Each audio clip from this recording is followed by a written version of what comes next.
もう本当パッキャオだなっていう。はい、その時さ、和製パッキャオ。Ang dating promoter ni John Riel Casimero na si Mr. Masayuki Ito ng Treasure Boxing Promotions hindi napigilang bumilib sa Pinoy prospect sa bantamweight division na si Kenneth Hubert. Mr. Ito sinabing next Manny Pacquiao na ba si Hubert? Ang World Boxing Council Minimum Weight World Champion na sa Melvin Jerusalem pinanata ng mga bashers na hindi naniniwalang kaya niyang manalo sa rematch sa Unified Champion na si Oscar Colazo ng bansang Puerto Rico.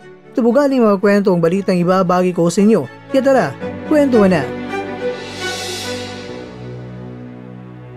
もう本当パッキャオだなっていう。はい、その時さ、和製パッキャオだった。Ito ang video na uploaded ng promoter ni Casimero na nangangahulugan na may bagong assassin sa bantamweight division. Siya na ba ang susunod sa yapak ni Manny Pacquiao? Ang legendary 8th Division World Champion na ang level na nakikita ni Mr. Ito sa ating kaubayan na si Loverboy Hubert. Napahanga kasi itong si Mr. Ito na alam niya na itong si Keita Kurihara ay sanay na sa mga bigating mga laban.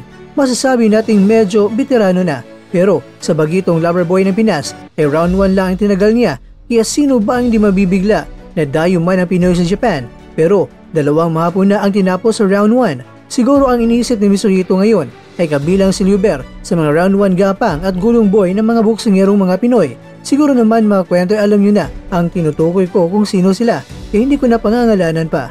Sinabi ni Mr. Ito na gulat siya kay Loverboy dahil parang si Pacquiao daw talaga ang mga galawan at diskarte. Inamin ni Mr. Ito na siya talaga ay sumusuporta kay Kurihara mula pa sa laban nila ng ating kaubayan na si Froilan Saludar. Nawasak din si Kurihara sa round 1 pero sa rematch ay nakabawi na ang Hapon.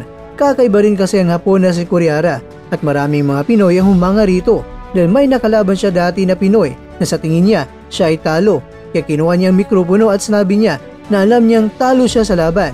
Dapat na naging panalo doon ay ang kaubayan nating Pinoy. Masarap ang napakinggan daw na panalo siya pero para sa kanya ay nakakahiya dahil Pinoy dapat talaga ang panalo sa laban nila.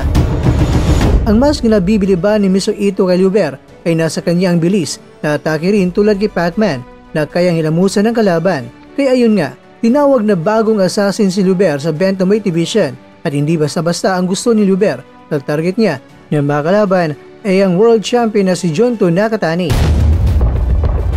Samantala, sa ngayon ay laser focus na si Champion Jerusalem sa posibleng rematch nila ng Unified World Champion na si Colazo. Kung ating matatandaan, itong si Jerusalem ay ginawang sukuboy ni Colazo sa laban. Hindi na nagpatuloy pa si Jerusalem dahil sa sakit na kanyang naramdaman mula sa atake ni Colazo. Kaya ayun nga kay Jerusalem, back to training na tayo dahil may nagsabi na sa last fight niya na ipinakita ay hindi pa rin mananalo sa rematch nila ni Colazo. Nagpapasalamat naman siya dahil sa mga pinagsasabi ng iba na masalo pang namumotivate si Jerusalem. Nalampasan pa niya kung hanggang saan lang ang limit ng kanyang kakayahan. Labis naman siya nagpapasalamat sa mga taong mula pa noon na hindi nawala ng tiwala sa kanyang kakayahan.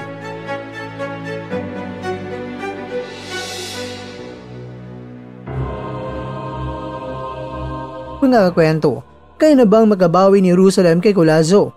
Maganda kung may kasang rematch nila dahil ang nakataya ay 3 mga titulo. Kung sakaling si Jerusalem ay matalo, ang posibleng maglalaban sa undisputed ay Pedro Taduran kontra kay Colazo. Pero sa Champ Taduran ay may rematch din ngayon kontra yan kay Jinzero Shigioka na boksingerong Hapon. Sana tulad rin kay Jerusalem itong si Taduran na ang rematch ay napagtagumpayan.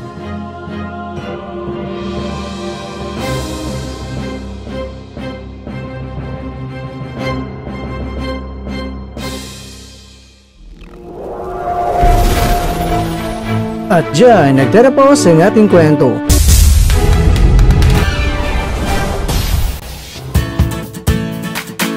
Maraming salamat mga kakwento sa inyong panonood. Pero baka naman mga kakwento ay nagustuhan niyo po ang kwento natin ngayon. Baka pwede niyo po akong mabigyan dyan ng like, subscribe at pa-click na rin sa bell button.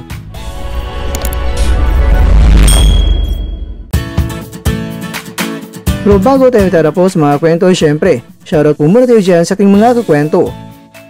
Kay kakwentong Willow, kay kakwentong Claudio Torregosa, kay kakwentong Rana Biren, at kakwentong nanonood ngayon, shoutout sa iyo dyan. Bueno, hanggang dito na po muna ang ating kwentuhan. at abangan nyo na po ating susunod na video. At dito lang po yan sa isang channel na kung saan maaring ito'y mga kwentong di pa na kwento sa inyo.